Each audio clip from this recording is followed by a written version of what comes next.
up, Boston College's oral archive on the Irish Troubles was supposed to remain sealed, a historical time capsule future scholars could use to understand years of brutal sectarian conflict.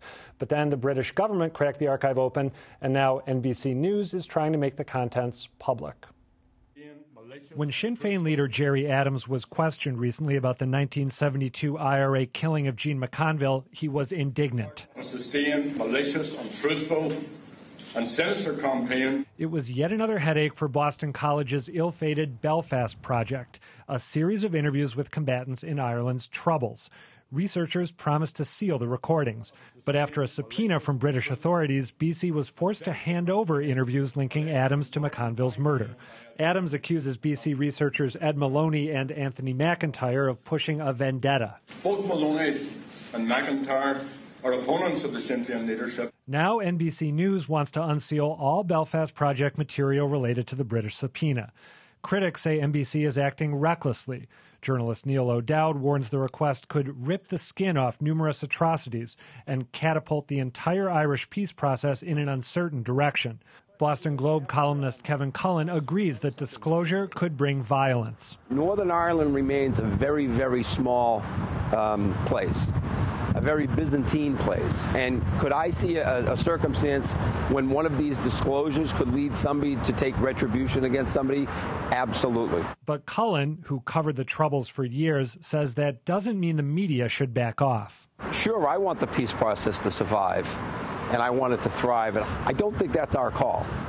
And if the peace process is not strong enough to withstand these kinds of disclosures, then I don't think we really have a peace process. Now police in Northern Ireland are trying to get BC's archive too, which could diminish NBC's chances of success.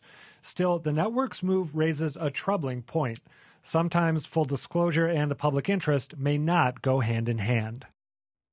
So is NBC News pushing too hard?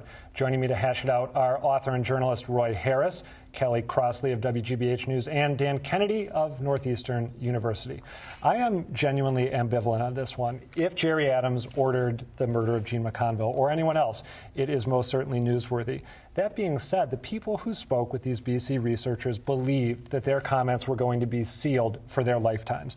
We as journalists, I think, take our promises to sources very seriously. And here you have NBC News basically looking to upend an agreement that these people made. So I don't know how I feel. Dan, what do you think? Yeah, I mean, I think we've really got two competing First Amendment interests here. I mean, just a few weeks ago we were talking about this issue, and at that point we were the First Amendment weight seemed to be on the side of the researchers and Boston College, which did not want to turn over these documents because essentially these were confidential interviews. There's journalistic issues involved, there's academic freedom issues involved, and they were forced to turn them over.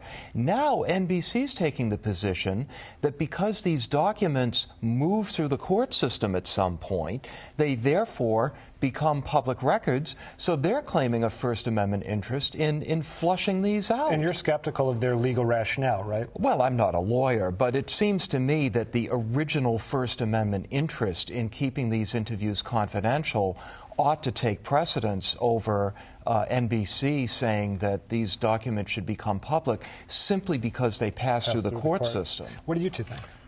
Well, I think the judges will make the call on this, and that's very important. But in this case, I'm fascinated to see what NBC can do with this if they get the documents, if they are allowed legally to get the documents.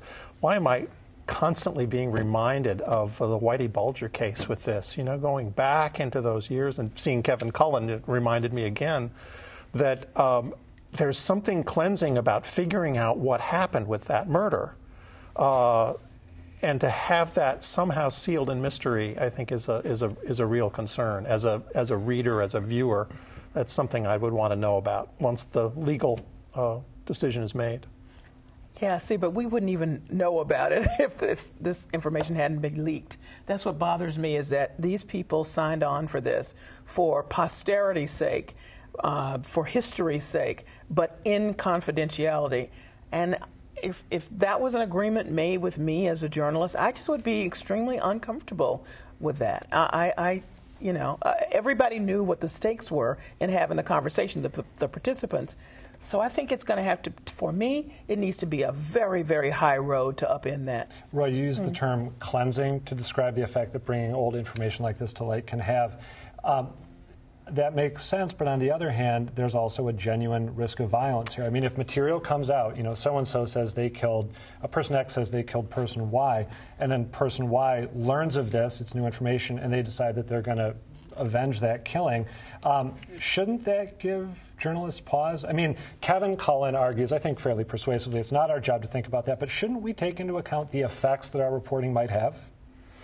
At least in extreme cases like this. Well, I mean, we should, absolutely, but there's also the fact that it's known who was interviewed. The authorities can interview all of these people themselves. The fact is, the only reason these people spoke frankly was because they thought they were operating under the privilege of a journalistic and academic inquiry. So essentially, it's just changing the rules in the middle of the game. Let the authorities question these same people and see what they have to say, knowing that they don't have those protections. Right, go ahead. I was just going to say, just to take issue with you about the Whitey Bulger thing, and that is, I don't know that there were not a group of people who sat down and said, I'm going to tell you what happened, but you can't release this until afterwards. There was all kinds of information that had come out in the interim. In that case, I'm with the families. All right, now, if somebody knows, I should know too, because it's out there in these various other forms. But this was not the same situation, so I don't quite see the comparison. Well, the families certainly are the same. The families want to know what happened, and the cleanest way to do it, obviously, would be to have some kind of a commission that would look into that would have the rights to do that. But we haven't seen that in, 40 years. All right, we got to move on. I think we'll probably be able to come back to this one for better or worse.